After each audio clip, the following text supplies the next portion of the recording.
Je m'appelle Patricia et je parlerai ici au nom de Hildegard Schneider, directrice de World Wide Wings. Éveil messianique, événement de la fin des temps, première partie, les derniers jours. Le thème de cet épisode traitera les événements de la fin des temps, notamment les derniers jours. Yeshua nous encourage à nous intéresser aux signes des temps.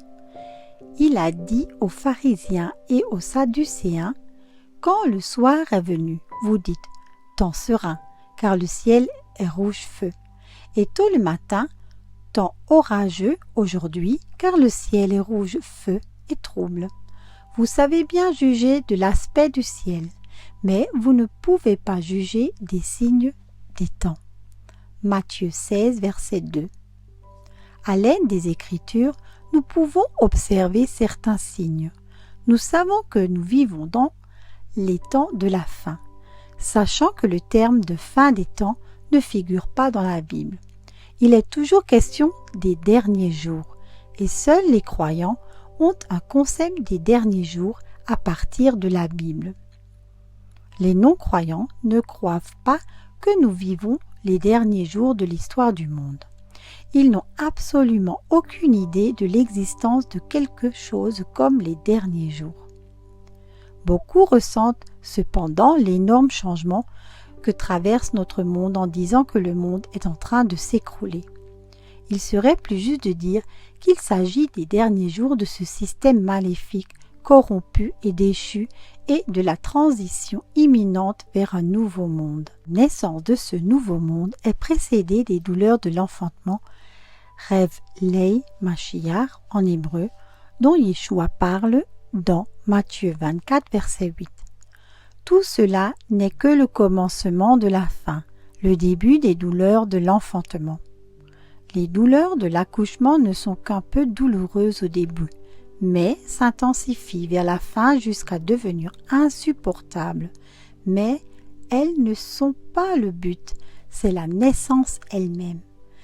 Qu'est-ce qui va naître? Le deuxième retour de Yeshua et l'établissement de son royaume. La Bible dit en 2 Pierre, chapitre 3, versets 3 à 4, « Sachez avant tout que, dans les derniers jours, il viendra des moqueurs qui se moqueront d'eux-mêmes, qui suivront leurs propos convoitises et qui diront « Où est la promesse de son avènement ?» Car après que les pères se sont endormis, toute chose demeure comme elle l'était dès le commencement de la création. Quel état moral caractérisera la société des derniers jours? La Bible dit en 2 Timothée, chapitre 3, versets 1 à 5.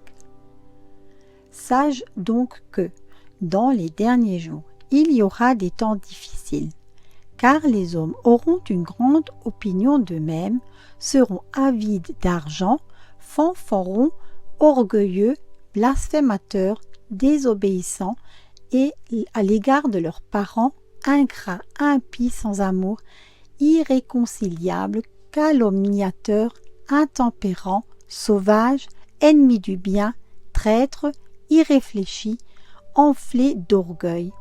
Ils aiment la luxure plus qu'Élohim. Ils ont l'apparence de la piété, mais ils en renient la force. Évite de tels hommes. L'apôtre Paul décrit que dans les derniers temps, il y aura des jours mauvais. Le mot grec pour mauvais est périlios. Ce mot n'apparaît qu'à un autre endroit de l'Alliance renouvelée, en Matthieu 8, verset 28, où il décrit une violente activité démoniaque. Lorsqu'il fut arrivé sur l'autre rive, dans le pays des Gadaréniens, il rencontra 2 démoniaques qui sortirent des tombeaux. Ils étaient très malfaisants, de sorte que personne ne pouvait passer sur ce chemin. Le mot grec périlios vient d'un verbe qui décrit ce qui suit. Faire descendre d'un lieu supérieur à un lieu inférieur, ce qui, dans ce contexte, suggère que les activités de Satan sur la terre vont augmenter. C'est-à-dire que dans les derniers jours, les activités démoniaques menaceront et terroriseront les gens. L'apôtre Paul explique ici, dans cette énumération, comment seront les cœurs des hommes dans les derniers jours. Ils sont remplis d'un amour mal placé. Les gens s'aimeront eux-mêmes, ils aimeront l'argent, ils aimeront leur plaisir plus qu'Élohim. Un égocentrisme sans amour est la norme des jours. Et bien que Paul décrive les personnes des derniers jours, il associe ces caractéristiques aux faux enseignements dans l'Église et met en garde Timothée contre le fait que Satan peut se déguiser en ange de lumière. Ils ont l'apparence de la piété, mais ils en renient la force. Verset 5. Et Paul avertit Timothée que, dans la suite des temps, certains abandonneront la foi en prêtant attention à des esprits trompeurs et à des doctrines de démons, par l'hypocrisie de discoureurs de mensonges marqués au fer rouge par leur propre conscience. 1 Timothée, chapitre 4, versets 1 à 2. La Bible peint un tableau très précis de l'humanité dans les derniers jours. Mais pour mieux comprendre les événements de la fin des temps, il est, à mon avis, très important que nous parvenions à une évaluation sombre basée sur les racines hébraïques de notre foi. L'expression grecque Echatos, traduit par les derniers jours, se traduit en hébreu par Acharit ha-yamim et fait référence au point final ou à l'aboutissement d'une séquence. Dans l'échastologie juive traditionnelle, on distingue l'olam hazé, l'ère actuelle, et l'olam haba, l'ère à venir. L'olam hazé comprenant respectivement 3 périodes clairement distinctes de 2000 ans chacune, ainsi que le royaume millénaire. La première période s'étend de la chute d'Adam à la vocation d'Abraham, la deuxième d'Abraham à la destruction du deuxième temple et la troisième période, à Chachit ha-Yamim, comprend l'apparition du Messie avant qu'il n'établisse son royaume. Pourquoi mentionner ici les chastologies juives? Parce qu'elles ne mentionnent pas l'apparition du Messie sur les nuages qui reviendrait du ciel vers la terre et qu'il n'y est nulle part question d'enlèvement. De même, la vision juive en général n'inclut pas de vision sur le fait que la terre sera brûlée dans des flammes de feu à la fin des jours et qu'une nouvelle terre et un nouveau ciel seront créés de manière surnaturelle comme au début dans l'acte de création. Il voit dans le passage d'Olam Hazé à Olam Haba tout simplement un changement de gouvernement humain. Même les Juifs qui vivaient auparavant croient pour les derniers jours qu'il y aura une victoire juive sur le monde païen et ses gouvernements. Donc, comme nous l'avons déjà mentionné, il s'agit tout simplement d'un changement de gouvernement juif basé sur la Torah. Et puisque Yeshua n'a pas affronté ce gouvernement juif lors de sa première venue, c'est-à-dire qu'il n'a pas vaincu le gouvernement romain de l'époque, c'est pourquoi de nombreux juifs ne l'ont pas reconnu comme le Messie. Ces juifs s'attendaient également à une période de persécution, ce qui nous appelons la tribulation. Ils considéraient la période du roi syrien Antiochus Épiphanes comme une telle époque. Il a profané le temple, ce qui a conduit à la révolte des Maccabées. La période de transition entre Olam Hazé et Olam Haba est appelée par les Juifs Acharit ha-Yamim, les derniers jours. Dans le monde chrétien, la fin des temps, ce terme n'est pas biblique, comme nous l'avons déjà mentionné, est truffé de significations et de spéculations fantaisistes, selon les enseignements et les dénominations.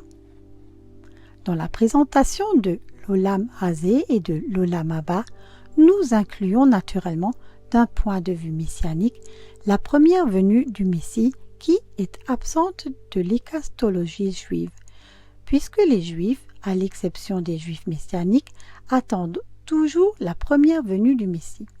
C'est ainsi que les croyants des nations et les croyants messianiques s'attendent à ce que le Messie, lors de sa seconde venue, accomplira ce changement de gouvernement mentionné.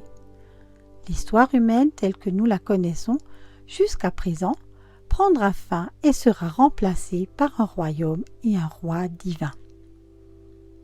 La période qui précède l'apparition du Messie est également appelée dans l'échatologie juive les douleurs de l'enfantement ou la tribulation de Jacob. À ce sujet, les points de vue juifs et messianiques se rejoignent. Le point culminant de la grande tribulation est le grand et terrible jour de l'Éternel, au cours duquel Yah déverse sa colère sur le système rebelle de la terre. C'est alors qu'on se cachera dans les cavernes des rochers et dans les trous de la terre, à cause de la terreur de l'Éternel et de l'éclat de sa majesté, quand il se lèvera pour effrayer la terre. Ésaïe 2, verset 19. Car le grand jour de sa colère est venu, et qui pourra résister? Apocalypse 6, verset 17. Après que les nations du monde auront été jugées, Yeshua commencera à gouverner dans le royaume de 1000 ans. Lorsque, dans les épisodes suivants, nous nous pencherons sur le prophète Daniel auquel Yeshua se réfère, nous devrons faire très attention à ne rien y lire ou y interpréter, venant de notre compréhension chrétienne, qui n'y soit pas écrite, et à ne rien omettre non plus de ce qui semble terrible et dangereux. Dans les prochains épisodes, nous parlerons de la tribulation de 7 ans, de la grande tribulation, du rassemblement des croyants et de sujets séminaires. Soyez tous richement bénis. Chères sœurs et chers frères, si grâce à nos vidéos vous avez reçu une bénédiction, c'est de bon cœur que nous accepterions, si cela vous est possible, un don ou un don mensuel afin que nous puissions par ce biais poursuivre cette démarche sincère. Vous trouverez ci-dessous nos coordonnées bancaires, IBAN et BIC. Veuillez indiquer Éveil Messianique dans l'énoncé du virement. Un grand merci et likez avec votre abonnement. Soyez tous richement bénis. Je vous remercie pour votre écoute et vous invite à nous rejoindre sur Facebook Éveil Messianique.